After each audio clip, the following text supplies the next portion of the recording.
Ethan and Chloe didn't need 5, 3, and 1-minute warnings today. Though they were obviously enjoying the game with the other kids, Porter just casually mentioned that if we left now, we could watch the penguins get fed, and both kids were immediately running toward us. We left the picnic area, pausing at the edge to check the map and make sure we were heading in the right direction, and continued toward the penguin exhibit. As we walked, my son and daughter bouncing with energy and excitement, Porter and I exchanged looks and smiles, and fuck, want. All the way through the rest of the afternoon at the zoo, I'd expected the kids would provide a welcome distraction, but they really didn't. It was hard to pretend I wasn't feeling anything for Porter when I was constantly noticing Porter with the kids. I'd admittedly brought him along just because I'd wanted to jump at an opportunity to be with him. What I'd do once we were out and about, I'd figure out as we went. I hadn't thought that far ahead when I'd extended the invitation. Now, aside from the loaded glances we exchanged at every possible opportunity, we were both almost completely focused on Ethan and Chloe, which didn't really surprise me. What did surprise me was how much I loved that. How easy it was. Exchanging looks and almost kissing in the car had been enough to distract me all week, but watching this man with my kids never ceased to turn me into a tongue-tied wreck. Good Lord, my pulse raced every time he held Chloe up so she could see over a barrier, or helped Ethan with some of the unfamiliar words on placards outside exhibits, stopping to tie a shoe, taking someone to a bathroom, answering endless questions. He just rolled with it, never once sighing with annoyance or in any way giving them the impression they might be an inconvenience. He wasn't a doormat for them, of course. He never was. If one of the kids tried to ask a zookeeper a question while they were talking to someone else, he'd gently but firmly remind them to wait their turn. After Ethan accidentally elbowed a little girl by the orangutan exhibit, Porter quietly asked him to apologize. No tearing into him, no belittling or berating, just, "Ethan, could you apologize for bumping into her, please?"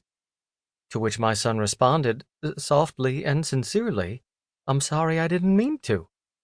And that was the end of it. Later, when Chloe got excited about seeing some monkeys, she got in front of a boy about her size, blocking his view. "Chloe," Porter said, "let him see too."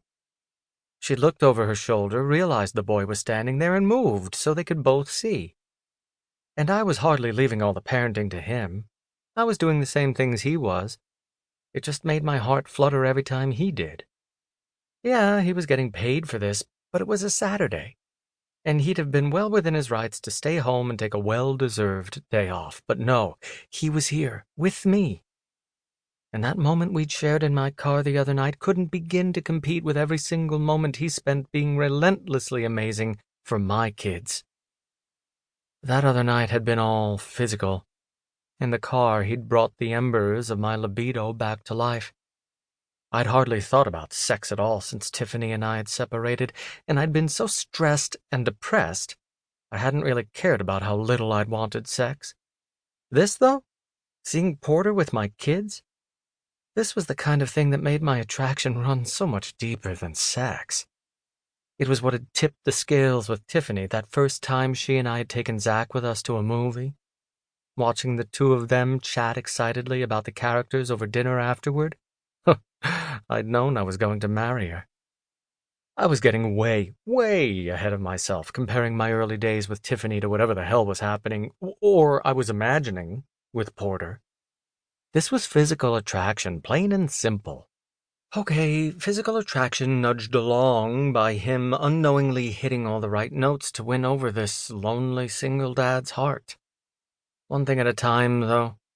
And if I was a smarter man, that one thing would be finding another outlet for all this hunger. Except I didn't want another outlet. I wanted Porter. I wanted to take him to bed and see how hot this chemistry really was. I wanted to talk with him, openly and without any guard up, and see if these long looks came from someplace more than physical. I wanted to be with him and my kids at the zoo, the beach, or hanging out on the couch. I just wanted him. How would I explain this to my ex-wife? No idea. The only thing I was sure of was that this was a train I couldn't have stopped if I wanted to. And I didn't want to.